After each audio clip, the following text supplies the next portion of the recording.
ಇವತ್ತು ಕೂಡ ನಿಮಗೆ ಸ್ಪೆಷಲ್ ಆಗಿರುವ ಒಂದು ರೆಸಿಪಿ ತಂದಿದ್ದೀನಿ. ಹೆಲ್ದಿ ಆಗಿರುವಂಥದ್ದು ಬಾಳೆಹಣ್ಣು ಚಿಪ್ಸ್ ಅಲ್ಲ, ಆಲೂಗಡ್ಡೆ ಚಿಪ್ಸ್ ಕೂಡ ಅಲ್ಲ, ಹಲಸಿನಹಣ್ಣು ಚಿಪ್ಸ್ ಕೂಡ ಅಲ್ಲ, ಹಾಗೆ ನೀವೇನಂತೀರಾ ಫ್ರೆಂಚ್ ಫ್ರೈಸ್ ಕೂಡ ಅಲ್ಲ.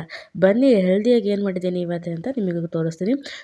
ತುಂಬ ಹೆಲ್ದಿ. ಬನ್ನಿ ಏನಂತ ತೋರಿಸ್ತೀನಿ. ಇಲ್ಲಿ ನೋಡಿ, ನಾನು ಇವತ್ತು ತೊಗೊಂಡಿದ್ದೀನಿ ಮರಗೆಣಸು. ಇದೆಲ್ಲ ಗೊತ್ತಿರುತ್ತೆ, ಸೀಸನ್ ವೈಸಲ್ಲಿ ಸಿಗುತ್ತೆ, ಯಾವಾಗ ಬೇಕು ಅವಾಗ ಸಿಗೋದಿಲ್ಲ. ಸಿಕ್ಕಾಗ ತೊಗೊಂಬಂದ್ಬಿಡ್ಬೇಕು. ಆದರೆ ಇದು ಮಾಲಿಂದ ತಂದಿರೋದು ನಾನು. ನಿಮಗೂ ಈ ರೀತಿ ಸಿಕ್ಕರೆ ಮಾಲಲ್ಲಿ ನೋಡಿಬಿಟ್ಟು ತೊಗೊಂಬನ್ನಿ. ಯಾಕೆ ಅಂತ ಹೇಳ್ತೀನಿ ನಿಮಗೆ. ನೋಡಿ, ಇದು ಮಾಲಲ್ಲಿ ತಂದಿರೋದು 1.5 kg ಅಷ್ಟಿತ್ತು. ಇದರಿಂದ ನಾನೀಗ ಚಿಪ್ಸ್ ಮಾಡ್ತೀನಿ. ತುಂಬ ರುಚಿಯಾಗಿರುತ್ತೆ. ಬನ್ನಿ ಇದನ್ನು ಫಸ್ಟ್ ತೊಳ್ಕೊಂಡು ಕಟ್ ಮಾಡ್ಕೊಳ್ಳೋಣ.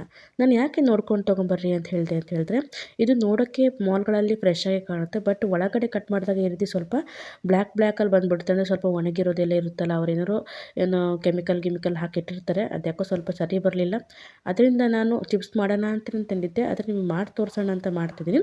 ಇದನ್ನು ನೆಕ್ಸ್ಟ್ ನಾವು ಬೇಯಿಸ್ಕೊಂಡು ತಿಂತೀವಿ. ಜಸ್ಟ್ ಚೆನ್ನಾಗಿರೋದಷ್ಟೇ ತೆಗೆದುಬಿಟ್ಟು ಬೇಯಿಸಿ ತಿಂತೀವಿ.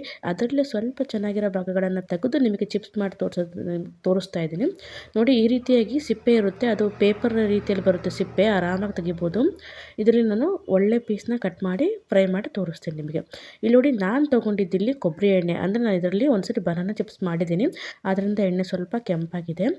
ಅದರಿಂದ ಸ್ವಲ್ಪ ಆ ಎಣ್ಣೆನ ಸ್ವಲ್ಪ ಬಿಸಿ ಮಾಡಿಕೊಂಡು ಇಲ್ಲಿ ಕಟ್ ಮಾಡಿರುವಂತಹ ಮರಗೆಣಸು ಇರುತ್ತೆ, ಡೈರೆಕ್ಟಾಗಿ ಎಣ್ಣೆಲಿ ಹಾಕಿದರೆ ಆಯಿತು. ಜಸ್ಟ್ ಇದು ಕ್ರಿಸ್ಪಿ ಆಗೋವರೆಗೆ ಕರೆದ್ರೆ ಡೈರೆಕ್ಟಾಗಿ ನಿಮಗೆ ಇಲ್ಲಿ ಮರಗೆಣಸಿನ ಚಿಪ್ಸ್ ರೆಡಿ ಆಗುತ್ತೆ. ತುಂಬಾ ಈಸಿ ಮತ್ತು ತುಂಬಾ ಟೇಸ್ಟಾಗಿರುತ್ತೆ. ಆದರೆ ತಿನ್ನುವಾಗ ಸ್ವಲ್ಪ ನೋಡಿ, ಒನ್ ಟೈಮ್ ಅಂತ ರೆಡಿಯಾಗಿದೆ. ನೋಡೋಕ್ಕೆ ಸೇಮು ಹಲಸಿನ ಚಿಪ್ಸ್ ಥರನೇ ಕಾಣುತ್ತೆ. ಬಟ್ ಟೇಸ್ಟ್ ಸ್ವಲ್ಪನೇ ಹೇಳಿದ್ನಲ್ಲ, ಡಿಫ್ರೆಂಟ್ ಆಗಿರುತ್ತೆ. ಈ ರೀತಿ ಕುಟುಂಬ ಅನ್ನೋವಾಗ ನಾವು ಅದನ್ನು ತೆಗೆದಿಟ್ಬಿಟ್ರೆ ಆಯಿತು. ಎರಡನೇ ಸರಿದು ಸಹ ಇದೇ ರೀತಿಯಲ್ಲಿ ನಾವು ಹಾಕ್ಕೊಂಬರ್ಬೇಕು.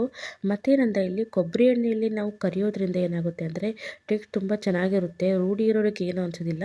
ಬಟ್ ನಿಮಗೆ ರೂಢಿ ಇಲ್ಲ ಅಂತ ಹೇಳಿದರೆ ನೀವು ಅಡುಗೆ ಎಣ್ಣೆನ ಉಪಯೋಗಿಸ್ಕೋಬೋದು.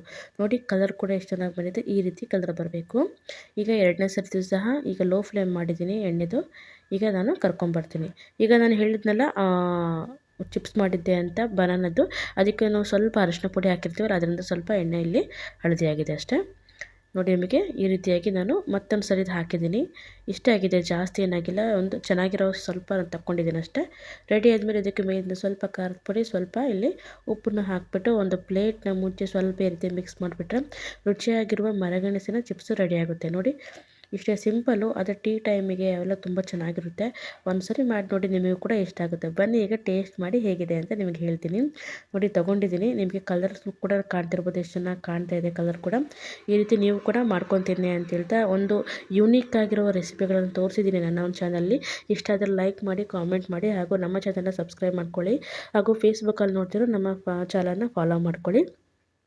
ತುಂಬ ಚೆನ್ನಾಗಿ ಸಪೋರ್ಟ್ ಕೊಡ್ತಾ ಇದ್ದಾರೆ. ಇದೇ ರೀತಿಯಾಗಿ ಸಪೋರ್ಟ್ ಇರಲಿ ಅಂತ ಹೇಳ್ತಾ, ವಿಡಿಯೋ ನೋಡಿದ್ದಕ್ಕೆ ತಮ್ಮೆಲ್ಲರಿಗೂ ತುಂಬ ಹೃದಯ ಧನ್ಯವಾದಗಳು. Thank you. ಬಾಯ್.